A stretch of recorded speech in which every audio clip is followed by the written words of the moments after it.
Para qualquer país do mundo, constituir uma força aérea respeitável é uma missão para lá de complicada.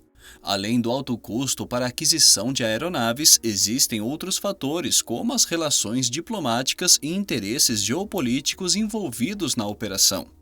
Por esses motivos, a maioria dos países possui frotas que podem ser consideradas modestas, com apenas algumas centenas de aeronaves, somando aviões e helicópteros. Apenas as maiores potências militares, como Estados Unidos, Rússia e China, possuem uma frota com mais de 3.000 aeronaves, enquanto outros 6 países contam com mais de 1.000 aviões em suas forças aéreas.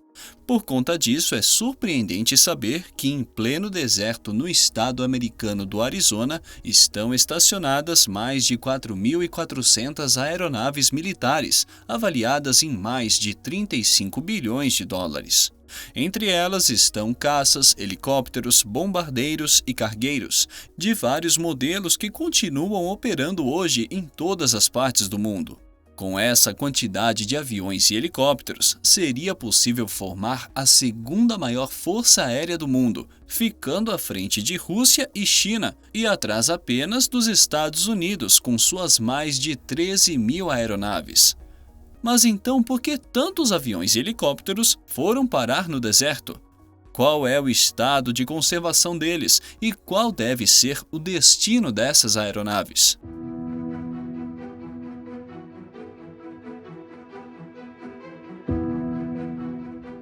Em 1945, logo após ganhar a Segunda Guerra Mundial junto com os aliados, os Estados Unidos se depararam com um grande problema.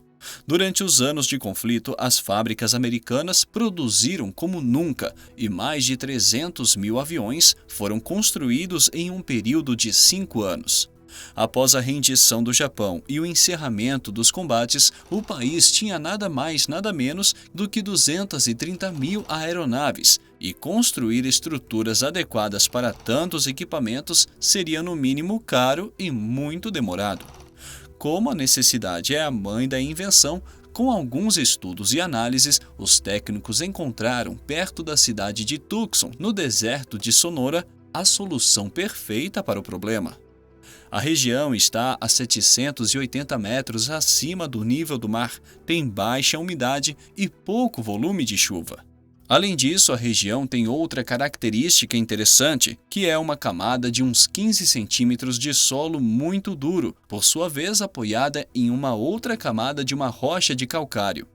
Essas condições do solo permitem transitar e estacionar aviões sem que eles afundem no terreno e sem a necessidade de pavimentação. E de brinde, o solo é alcalino, o que também contribui para a melhor preservação das aeronaves.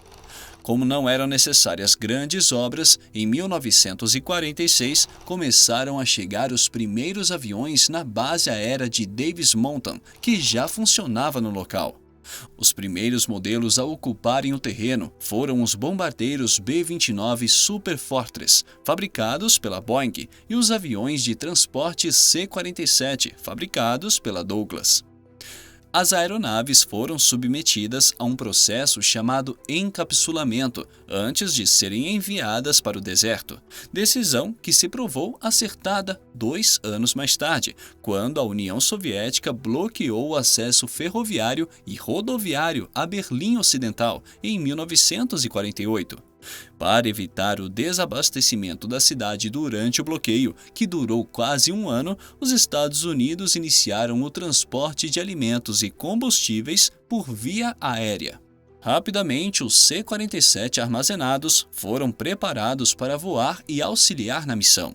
Um pouco mais tarde, em 1950, quando os Estados Unidos entraram na Guerra da Coreia, a Força Aérea, que tinha 440 B-29 em operação, identificou que precisava de mais aeronaves.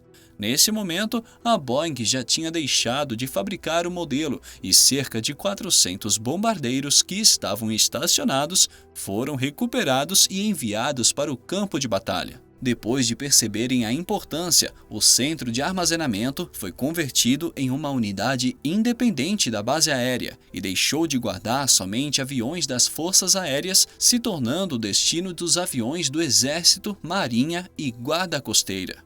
A mudança ocorreu em 1965 e o lugar passou a se chamar Centro de Armazenamento e Disposições de Aeronaves Militares, conhecido pela sigla em inglês MASDC. Na década seguinte, os Estados Unidos voltaram a se envolver em um grande conflito na Ásia, desta vez no Vietnã, e a produção de aviões voltou a aumentar, tanto que após a guerra, o centro de armazenamento bateu o recorde de ocupação, com 6.080 aeronaves estacionadas. Em 1985, houve outra mudança significativa e o local passou a acomodar mísseis balísticos que saíam de operação e também os equipamentos da NASA, incluindo ônibus espaciais. Para representar a nova fase, o local passou a se chamar Centro de Manutenção e Regeneração Aeroespacial, representado pela abreviação AMARC. Entretanto, o nome oficial é praticamente desconhecido, já que o lugar ganhou o apelido de Boneyard, que significa pátio de ossos, e para muitas pessoas ali funciona apenas um cemitério de aviões. Diga-se de passagem, o maior do mundo. Mas será que esses apelidos são justificados? Os aviões que chegam até o Pátio dos Ossos são divididos em 4 categorias que variam de acordo com o estado do avião e a finalidade com que foi enviado para lá. As aeronaves classificadas como tipo 1000 são aquelas que foram enviadas para o armazenamento de longo prazo, ou seja, apesar de não existir previsão de retorno ao serviço, elas devem ser mantidas em uma condição que permita o regresso com poucos procedimentos. Nessa categoria, atualmente existem centenas de caças F-16 que estão armazenados para serem convertidos em drones, que são utilizados como alvo no treinamento de pilotos. A outra categoria, chamada de 2000, é a que abriga o maior número de aeronaves na atualidade. Nessa classe estão os aviões que já se sabe que não voltarão a voar, porém que serão utilizados para a retirada de peças, um procedimento chamado popularmente de canibalização. Logo vem a categoria 3000, que é a dos aviões que são enviados para armazenamento de curto prazo. Muitas vezes, as aeronaves dessa classe são enviadas para o deserto enquanto aguardam um novo destino, já que muitas delas, quando saem de operação nas Forças Armadas Americanas, são vendidas para outros países. A última categoria, obviamente chamada de 4000, é dos aviões que devem ser destruídos. Nesse caso não tem muito o que falar. Essas aeronaves são destruídas completamente e algumas partes, principalmente a fuselagem, são enviadas para reciclagem. Como o lugar não é um simples ferro velho de aviões, muitos cuidados são necessários com cada avião que repousa no deserto. Apesar das condições ideais de clima e solo que evitam a corrosão dos aviões, as aeronaves passam por alguns procedimentos antes de serem estacionadas. Embora muitos procedimentos sejam comuns a todas as aeronaves, existem também aqueles específicos de cada categoria. Logo que chegam, as aeronaves passam por um processo de retirada de armamentos e de outros equipamentos com cargas explosivas, como os assentos ejetáveis dos caças. Na sequência, uma equipe faz a retirada de todo o combustível que resta nos tanques. Nessa mesma etapa, a equipe abastece o avião com um óleo mais leve, que depois é retirado. A finalidade desse processo é para que o óleo crie uma espécie de película protetora, tanto no tanque quanto nos outros pontos de passagem. O seguinte processo que as aeronaves passam é o banho. E por mais que possa parecer absurdo lavar um avião que vai ficar no deserto, esse procedimento é importante para retirar partículas e substâncias de fuselagem que podem acelerar o processo de corrosão da estrutura, como pode ser o sal, encontrado principalmente em aeronaves que estiveram em porta-aviões. Em seguida, os equipamentos são submetidos a um processo de pintura, com uma tinta selante que protege toda a fuselagem das intempéries. 2 demãos de tinta são aplicadas em toda a superfície, enquanto algumas partes recebem uma terceira camada de tinta branca. O objetivo dessa pintura extra é vedar todos os pontos por onde pode haver passagem de ar. A pintura não só protege a parte externa das aeronaves, como também contribui para a redução da temperatura interna. Estamos falando de uma região desértica e, sem essa proteção, dentro dos aviões, os termômetros poderiam passar dos 90 graus Celsius. Com a pintura, é possível baixar até 15 graus, o que ajuda a prolongar a vida útil dos materiais. As aeronaves da categoria 1000, que são aqueles que estão em um armazenamento de longo prazo, sem nenhuma previsão de voltarem à ativa, são revisados e passam por manutenções a cada 4 anos, para que, caso sejam solicitadas, possam voltar a voar rapidamente, independente do tempo que tenham ficado paradas. E no meio das mais de 4.000 aeronaves que estão estacionadas no Pátio de Ossos, existem algumas raridades do mundo da aviação militar e aeronaves com muitas histórias. Uma delas é um modelo Hércules C-130, que ficou enterrado na neve da Antártida por 16 anos. O avião tem uma espécie de esqui nos trens de pouso que permite aterrissar e decolar na neve.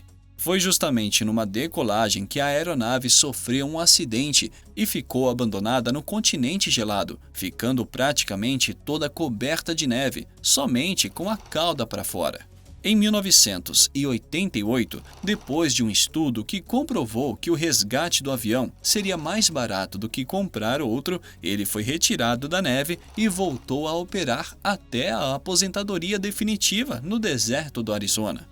Outro avião que entrou para a história e teve sua passagem pela marca foi o bombardeiro B-29, batizado de Enola Gay. Caso você não se lembre, esse foi o avião que passou para a história por ser o primeiro a lançar uma bomba atômica. Ele esteve estacionado no deserto um período, antes de ser restaurado e exibido em um museu na capital norte-americana. Entre as aeronaves, há celebridades como o caça Grumman F-14 Tomcat, similares aos que aparecem no filme Top Gun, de 1986. E por falar em cinema, o próprio centro de armazenamento serviu de cenário para algumas cenas do filme Transformer: A Vingança dos Derrotados, em 2009. Ainda falando do universo das artes, além de ser um museu a céu aberto da história da aviação militar, o local também pode ser considerado um museu de arte, pois em 2012, alguns dos melhores artistas urbanos do mundo foram selecionados para pintar a fuselagem de 5 aeronaves. Mas já está claro que a função dessa área de 6 km² é muito mais do que ser um espaço para expressão artística ou guardar a aeronave sem uso. Dá só uma olhada nos números do local. O AMARG tem também uma grande importância financeira para os Estados Unidos. Os cerca de 600 trabalhadores do local recuperam anualmente entre 5 e 6 mil peças, um valor que representa até 350 milhões de dólares por ano.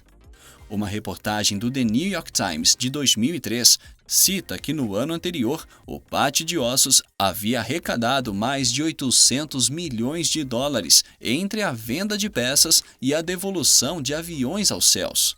Além disso, a recuperação de peças para os aviões que continuam em serviço nas Forças Armadas Americanas ajuda a economizar milhões todos os anos, caso as peças precisem ser compradas no mercado, sem contar que para muitos casos seria impossível encontrar peças.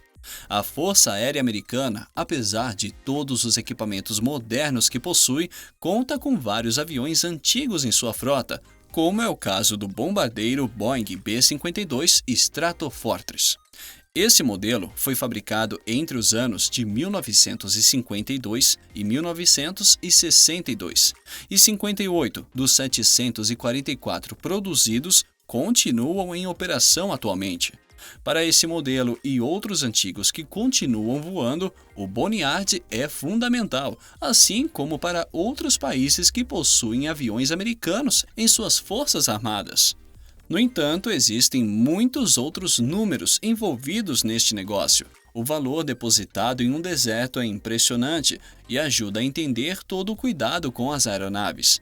Segundo estimativas, as 4.400 aeronaves estacionadas valem cerca de 35 bilhões de dólares. Se todas as aeronaves estivessem em condições de operação, essa seria a segunda maior frota de aviões militares do mundo, ficando atrás apenas da frota ativa dos próprios Estados Unidos.